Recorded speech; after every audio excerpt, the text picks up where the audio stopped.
Terima kasih Tuhan, kami sangat bersyukur karena Engkau telah lahir ke muka bumi ini untuk menjadi Tuhan dan Juru Selamat kami. Terlebih Engkau lahir di setiap hati kami. Terima kasih buat segala kebaikan, penyertaan-Mu, kesehatan, kekuatan yang Tuhan berikan buat kami. Kami sudah memuji, memuliakan nama-Mu, karena Engkau layak dipuji dan ditinggikan. Saat ini kami akan mendengarkan kebenaran firman-Mu.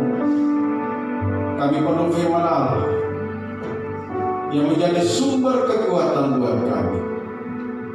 Urapi hamba-Mu dalam menyampaikan kebenaran firman-Mu. Segala pekerjaan iblis kuasa kegelapan kami tolak di dalam nama Tuhan Yesus Kristus. Biar Roh Allah, Roh Kudus berkarya di tengah-tengah kami. Terpuji nama-Mu Bapa. Dalam nama Yesus kami sudah berdoa. Haleluya. Amin. Silakan duduk semua. Salam. Selamat Natal buat kita semua. Dan di lantai 3, selamat Natal. Yang di kamar mandi, selamat Natal juga. Haleluya. Tahun ini Natal kita sangat sederhana. Tidak ada penyalahan lilin, tapi jangan berkecil hati. Yang penting Roh Kudus tetap menyala di hati kita. Itu yang paling penting. Dan yang kedua, tetap ada snack nanti. Haleluya. Itu juga sangat penting. Haleluya. Nah, puji Tuhan, saudara yang kekasih di dalam Tuhan. Karena ini hari Natal, tentunya khotbah saya tentang Natal. Kita akan melihat Lukas pasalnya yang pertama. Lukas pasalnya yang pertama, ayatnya yang ke-26 sampai 31.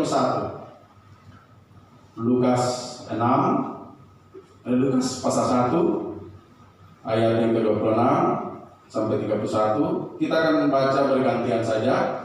Ayatnya ke-26 nanti saya yang baca, 27 dan seterusnya bergantian. Demikian bunyi firman Tuhan. Dalam bulan yang ke-6, Allah menyuruh malaikat Gabriel pergi ke sebuah kota di Galilea bernama Nazaret.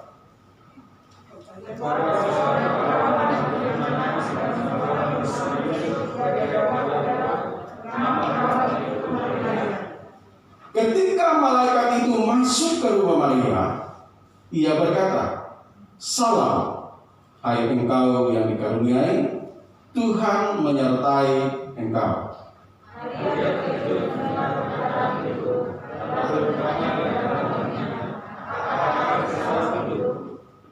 Kata malaikat itu kepadanya, "Jangan takut, hai Maria, sebab engkau beroleh kasih karunia di hadapan Allah.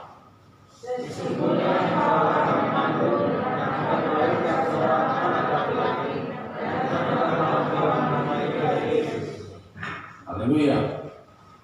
Hari ini saya akan memberi tema khotbah Natal saya, hidup yang dikendalikan Tuhan. Jadi itu tema Natal kita hari ini, hidup yang dikendalikan Tuhan. Saudara yang kekasih di dalam Tuhan, Natal bukan soal baju baru. Ada orang merayakan Natal, kalau tidak pakai baju baru, rasanya belum Natalan. Natal bukan soal rambut yang baru. Ada di sini yang rambutnya baru di rebonding. Rambut saya baru dicuci setelah 1 bulan yang lalu. Ya rambut saya terserah saya. Mau 2 bulan kan, ya kan rambut saya, kenapa saudara pusing? Natal bukan soal sepatu ya Pak. Ada yang baru beli sepatu baru? Sepatu saya baru ini. Kulit. Saya beli sepatu baru bukan karena mau Natalan, bukan. Beberapa minggu yang lalu ada hamba Tuhan datang ngopi di tempat saya. Lalu dia lihat sepatu saya. Lalu dia bilang begini, bolehkah saya minta ini sepatu buat saya pakai ke gereja? Karena sepatu saya sudah diminta oleh keluarga di kampung. Lalu saya langsung ingat firman Tuhan. Kalau orang minta jubah, kasih jubah. Kalau orang minta pakaian, kasih pakaian. Walaupun tidak ada ditulis dalam Alkitab kalau orang minta sepatu, kasih sepatu, tapi saya kasih. Akhirnya saya sendiri gak punya sepatu dan akhirnya saya beli sepatu kemarin 2. Ini 1, yang satu lagi nanti tanggal 31 saya pakai. Ini saya baru lap pakai hand bowling karena kulit. Katanya kalau kulit itu gak boleh dilap pakai air, pakai hand bowling. Harganya Rp100.000 di Matahari. Diskon 70%. Haleluya. Natal bukan soal sepatu yang baru, tetapi Natal ketika Yesus lahir di hati kita, lalu Tuhan mengendalikan hidup kita. Itulah Natal yang sesungguhnya. Itu sebabnya kita harus membuka hati supaya Tuhan mengendalikan hidup kita. Kalau Tuhan tidak mengendalikan hidup kita, lalu siapa yang akan mengendalikan hidup kita?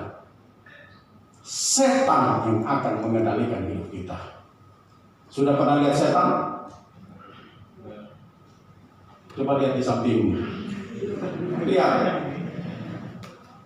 Tanya sama dia, kamu sudah pernah melihat setan enggak? Maksud saya itu bukan berarti di sampingmu itu setan, bukan. Maksud saya lihat di sampingmu, tanya sama dia, kamu sudah pernah lihat setan belum? Itu maksudnya jangan curiga dulu, ini Natalan loh. Jangan main curiga-curiga aja. Haleluya. Nah hari ini saudara kita akan melihat ada beberapa orang di dalam Alkitab yang hidupnya dikendalikan oleh Tuhan. Saya mencatat di sini ada 4 kelompok manusia yang hidupnya dikendalikan oleh Tuhan. Yang pertama, saudara, kita lihat di Lukas 1 ayat yang ke-30, 31 dan 38. Jadi ada 3 ayat. Lukas pasalnya yang pertama, ayat ke-30, 31 dan 38. Kata malaikat itu kepadanya, jangan takut hai Maria, sebab engkau beroleh kasih karunia di hadapan Allah.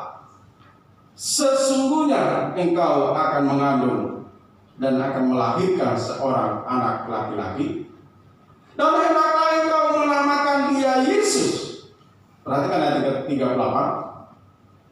Kata Maria, sesungguhnya aku ini adalah hamba Tuhan, jadilah padaku menurut perkataanmu itu. Lalu malaikat itu meninggalkan dia. Saya tertarik ayatnya ke-38 dikatakan, kata Maria, sesungguhnya aku ini adalah hamba Tuhan, jadilah padaku menurut perkataanmu itu. Jadi yang pertama di sini yang hidupnya dikendalikan oleh Tuhan karena dia membuka hati, yaitu siapa? Maria. Suatu waktu malaikat Gabriel Dia datang ke kota Nazaret, lalu dia jumpai Maria. Lalu malaikat bilang begini, Maria, kamu akan mengandung. Kamu akan mengandung. Lalu ayat yang ke-38 dikatakan, jadilah padaku menurut perkataanmu itu. Pernahkah kita bayangkan, seandainya Maria menolak, kan bisa saja dia menolak, dia kan dengan alasan, nanti kan saya malu, saya kan belum punya suami, ya kan, baru tunangan, nanti apa kata orang, kan bisa saja dia menolak. Tetapi karena dia membuka hati, lalu dia katakan ayat ke-38, jadilah padaku menurut perkataanmu itu. Jadi dia membuka hati dan dia izinkan Allah yang mengendalikan hidupnya. Coba kalau Maria itu orang Manado, dia sudah protes, oh nyanda, masa kita gunting, nyanda. Ngana jangan bikin malu kita, siapa ngana? Ngana bukan malaikat, jangan ngana malampir. Bikin. Kalau ngana tidak bikin, kita yang bikin. Jangan sampai ngana kita bikin hukum. Kalau Maria itu orang Manado, dia sudah protes. Tapi Maria di sini tidak sudah. Jadilah kepadaku seperti perkataan itu. Luar biasa, saudara.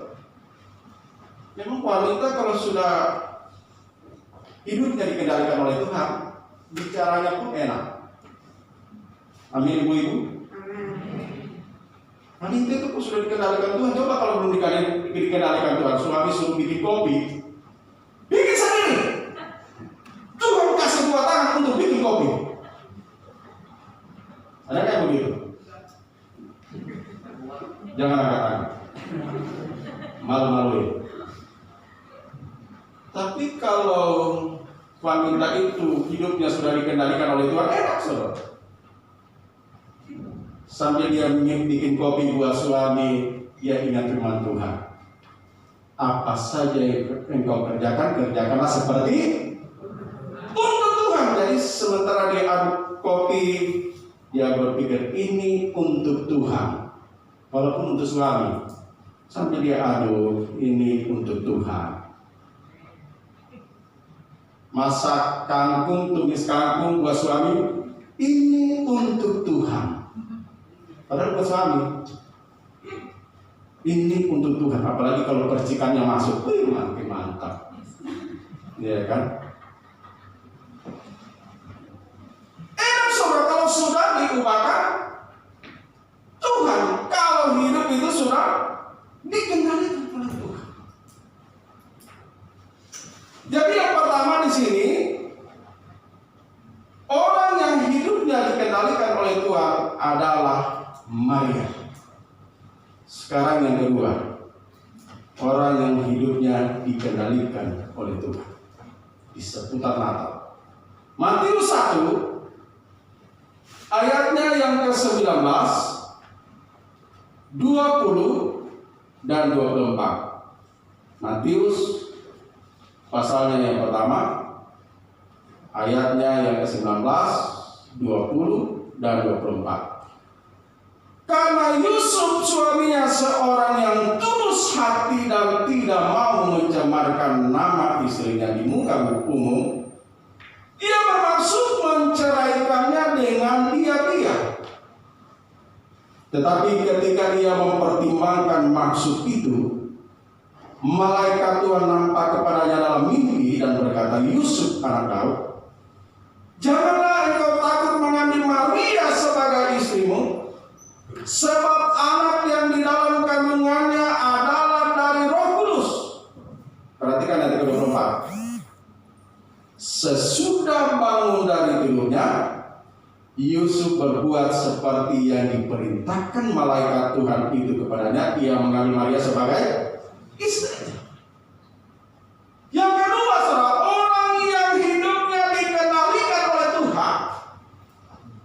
Yang pertama tadi Maria. Yang kedua adalah Yusuf. Yusuf tadinya sudah siap-siap untuk menceraikan Maria, karena dia tahu Maria sudah hamil, sudah mengandung. Lalu dikatakan di situ diam-diam dia mau menceraikan. Tapi di dalam mimpi malaikat Tuhan menemui dia. Dan malaikat katakan, jangan engkau menceraikan, karena Maria mengandung dari Roh Kudus. Lalu dikatakan di situ ayat yang ke-24, sesudah bangun dari tidurnya Yusuf berbuat seperti yang diperintahkan malaikat Tuhan. Artinya hidupnya mau dikendalikan oleh Tuhan. Pernahkah kita bayangkan seandainya benar-benar dia nekat menceraikan Maria, apa yang akan terjadi? Maria itu pasti mendapatkan hukuman yang sangat berat. Karena bisa saja dia dianggap dia hamil di luar nikah. Sehingga hukumannya sangat berat untuk kalangan orang Yahudi pada waktu itu. Tapi untung saudara, Yusuf ini hidupnya mau dikendalikan oleh Tuhan. Jadi bapak-bapak, kalau hidup kita dikendalikan oleh Tuhan, bapak-bapak pasti luar biasa. Amin. Yang biasanya kasar, karena hidupnya sudah dikendalikan oleh Tuhan, tidak kasar lagi. Dulu kalau panggil istri, "Woi, sini!" Karena hidupnya sudah dikendalikan oleh Tuhan, ngomongnya pelan, "Ma."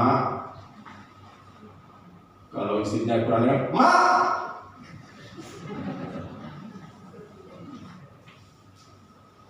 Dulu suka pukul istri. Ada di sini suami-suami yang suka pukul istri? Bisa angkat tangan sebentar saja. Setengah diam juga boleh. Ada? Puji Tuhan ya, bapak-bapak di sini luar biasa. Diberkatilah bapak-bapak GBI Gria Pratama. Ibu-ibu, siapa di sini tiap hari dipukul suami? Jangan angkat tangan. Pulang di rumah dihajar lagi nanti. Ibu gembala juga jangan angkat tangan. Malu-maluin saya depan. Saya percaya bapak-bapak di tempat ini sudah dikendalikan oleh Tuhan. Amin. Seperti Yusuf, hidupnya dikendalikan oleh Tuhan. Kalau hidup kita dikendalikan Tuhan, saudara, enak saudara. Hidup ini enak. Kita mencari orang-orang yang luar biasa di dalam hidup ini. Amin. Makanya buka hati supaya hidupmu dikendalikan oleh Tuhan. Amin. Orang kalau hidupnya sudah dikendalikan oleh Tuhan, pasti dia tidak pernah merokok lagi. Ya kan? Ada di sini masih suka merokok. Ada seorang bapak, dia tanya sama pendeta. Pendeta, di mana ayatnya yang menulis dilarang merokok? Lalu ini pendeta bilang begini, di pompa bensin. Di pompa bensin ditulis dilarang merokok. Itu kan di pompa bensin yang saya tanya ini di dalam Alkitab. Lalu ini pendeta bilang begini, kalau di pompa bensin saja orang menolak orang merokok, apalagi di surga pasti ditolak juga orang yang merokok. Rupanya masuk surat perkataan itu, dan akhirnya dia berubah. Ya kan? Karena enak saudara kalau hidup kita berubah. Itu artinya hidup yang dikendalikan oleh Tuhan, seperti itu. Haleluya. Sekarang yang ketiga, karena waktu berjalan terus. Lukas 2 ayatnya yang ke-8 sampai ayatnya yang ke-20, karena ayatnya lumayan panjang, kita baca 3 ayat saja. Lukas 2 ayat ke-8, 9, dan 10. Tetapi sesungguhnya ayat yang ke-8 sampai 20 nanti saudara baca di rumah saja. Di daerah itu ada gembala-gembala yang tinggal di padang, menjaga kawanan ternak mereka pada waktu malam. Tiba-tiba berdirilah seorang malaikat Tuhan di dekat mereka, dan kemuliaan Tuhan bersinar meliputi mereka, dan mereka sangat ketakutan. Ayat ke-10. Lalu kata malaikat itu kepada mereka, "Jangan takut, sebab sesungguhnya aku memberitakan kepadamu kesukaan besar untuk seluruh bangsa." Yang ketiga, saudara, orang yang hidupnya dikendalikan oleh Tuhan, yang pertama tadi Maria, kemudian yang kedua Yusuf, dan yang ketiga gembala di padang, yang sementara menjaga ternak. Ketika malaikat Tuhan menampakkan diri kepada mereka, mereka sangat ketakutan. Tetapi malaikat berkata, jangan takut, sebab sesungguhnya aku memberitakan kepadamu kesukaan besar untuk seluruh bangsa. Jadi gembala-gembala yang tadinya mereka takut, ketika malaikat berkata jangan takut, mereka tidak takut lagi. Mereka sangat bersuka cita. Mereka sangat berbahagia. Mereka sangat bergembira. Saudara yang terkasih di dalam Tuhan, firman Allah ini juga datang kepada saudara hari ini. Jangan takut. Memasuki tahun 2021, saya mau katakan hari ini, jangan takut. Amin. Karena saya percaya Tuhan pasti menyertai kita. Karena Tuhan yang kita sembah itu adalah Immanuel, Allah yang menyertai kita. Jadi jangan takut, saudara. Jangan takut soal makan, minum, dan pakai. Saya percaya Tuhan selalu cukupkan kita semuanya. Amin. Sampai detik ini saya belum pernah mendapatkan laporan ada jemaat gereja pertama yang kekurangan makan. Saya belum pernah mendapatkan laporan itu. Artinya Tuhan selalu mencukupkan segala kebutuhan, segala keperluan kita. Bahkan sampai kepada hal-hal yang paling kecil sekalipun. Saya percaya Tuhan tahu kalau engkau membutuhkan itu. Jadi tidak perlu takut menghadapi hidup ini. Amin. Karena kita punya Allah yang dahsyat, kita punya Allah yang luar biasa, namanya Yesus Kristus. Haleluya. Sekarang yang keempat, orang yang hidupnya dikendalikan oleh Tuhan. Matius pasalnya yang kedua. Matius pasalnya yang kedua,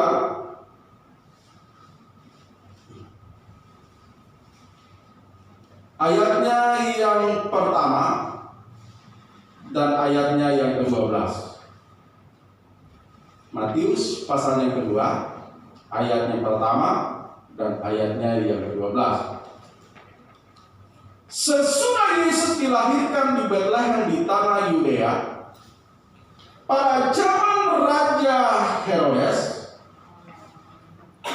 maka pulanglah mereka. Saya ulangi. Sesudah Yesus dilahirkan di Bethlehem di tanah Yudea pada zaman Raja Herodes, datanglah orang-orang Majus dari timur ke Yerusalem, ayat 12. Dan karena diperingatkan dalam mimpi supaya jangan kembali kepada Herodes, maka pulanglah mereka ke negerinya melalui jalan lain. Yang keempat siapa? Yang hidupnya dikendalikan oleh Tuhan. Bukan Raja Herodes. Yang pertama Maria, yang kedua Yusuf, yang ketiga gembala-gembala, yang keempat orang Majus. Orang Majus ini mereka datang dari timur ke Yerusalem. Beberapa penafsir Alkitab mereka katakan bahwa orang Majus ini datang dari Persia. Itu beberapa penafsir Alkitab mengatakan seperti itu, mereka datang dari Persia. Saya coba cari tahu Persia itu ada di mana. Ternyata Persia itu bukan di Muara Gembong, apalagi di Bantar Gebang. Tapi Persia itu di Iran. Di Iran.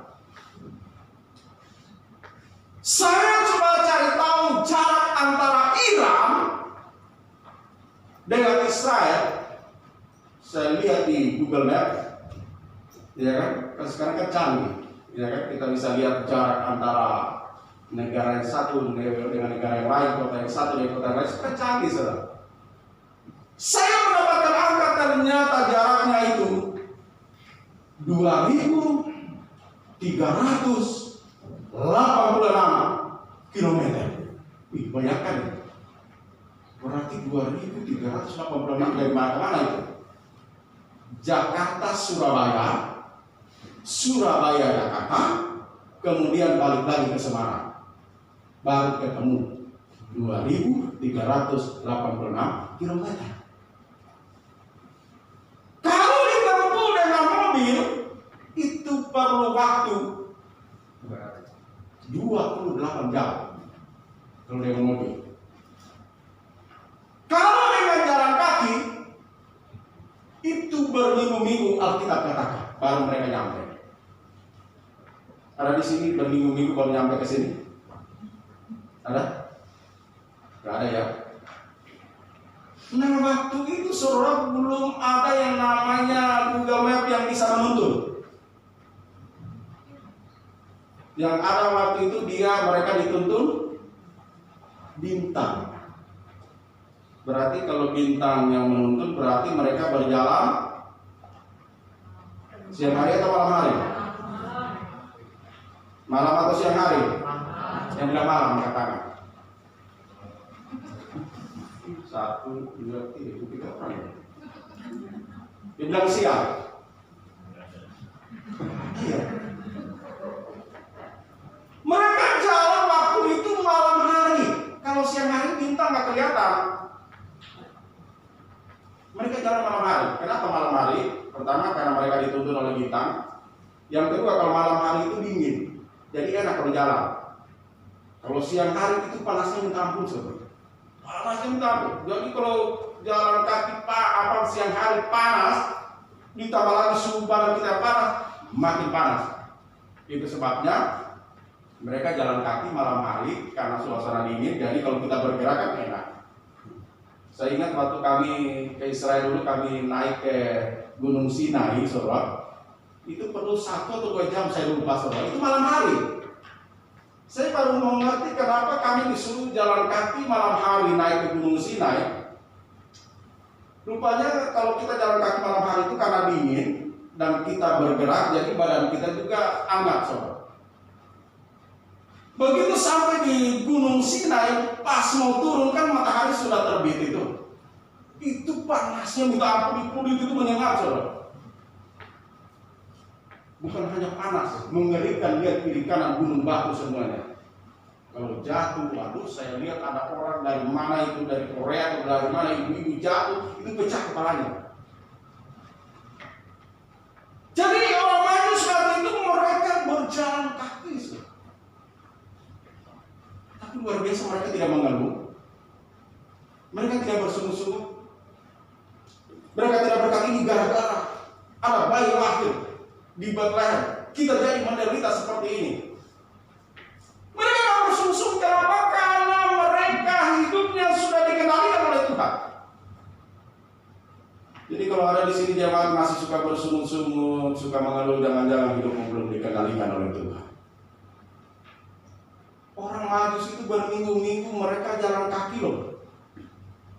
Waktu itu belum ada ojek online, yang ada onta online. Tapi mereka tidak bersungut-sungut. Bahkan ketika mereka sampai menjumpai bayi itu, mereka sangat bersukacita. Sangat bersukacita. Bahkan luar biasanya lagi, saudara, kalau saya baca Matius 2 ayat 11, coba kita lihat sebagai ayat penutup. Matius 2 ayat 11 dikatakan, maka masuklah mereka ke dalam rumah itu dan melihat anak itu bersama Maria ibunya, lalu sujud menyembah dia. Mereka pun membuka tempat harta benahnya dan mempersembahkan persembahan kepadanya, yaitu emas, kemenyan, dan mur. Luar biasa, saudara. Sudah jalan kaki berminggu-minggu, capek, belum lagi mikirin pulangnya nanti. Saudara bisa bayangkan, saudara, ya kan? Mereka mempersembahkan ini, persembahan mereka ini nggak main-main loh. Dikatakan di sini mereka mempersembahkan emas. Saya percaya emas yang mereka persembahkan ini bukan sedikit, saudara. Kalau cuma sedikit, ngapain jauh-jauh dari Persia sana? Saya percaya pasti banyak emas yang mereka persembahkan. Emas sekarang 1 gram berapa? Udah 800 sekarang, saya cek 800 sekarang. 800 lebih, ya kan? Sudah 800 lebih. Kemudian yang mereka persembahkan adalah kemenyan dan mur. Mur di sini bukan baut ya. Jangan sampai nanti saudara pulang ke rumah, dia baut motor ini nggak dipakai, udah bawa aja ke gereja, enak aja. Ini ada baut sepeda ini, ya kan? Udah bawa aja ke gereja, nggak usah, bawa pulang lagi aja. Bukan mur, saudara. Ini mur ini sejenis apa ya? Rempah-rempah, wangi-wangian, gitu. Dan itu sangat mahal, saudara. Sangat mahal.